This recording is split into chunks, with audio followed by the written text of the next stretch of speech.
ગણપતિ. તો કન્ટિન્યુ વિડીયોમાં બન્યા રહેજો. તો આપણે જોવા જઈએ ગણપતિ. ચાલો તો ફાઇનલી આપણે ગણપતિના દર્શન કરવા આવી ગયા છીએ. તો જો આપણે બાપાના દર્શન કરી લઈએ અને તમે પણ કરી લેજો.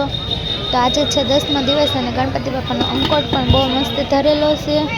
આ સાઈડ છે શ્રીનાથજી મહારાજ. તો ચાલો આપણે ગણપતિના દર્શન કરી લઈએ. તો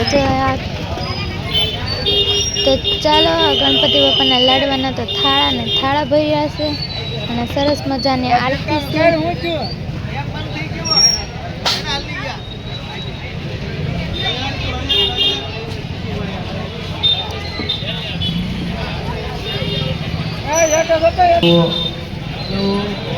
હેલો તો કંઈ નહીં, હાલો કોમેન્ટમાં સરસ મજાનું મસ્ત ઇમોજી મોકલી દેજો જે તમને ગમે એ.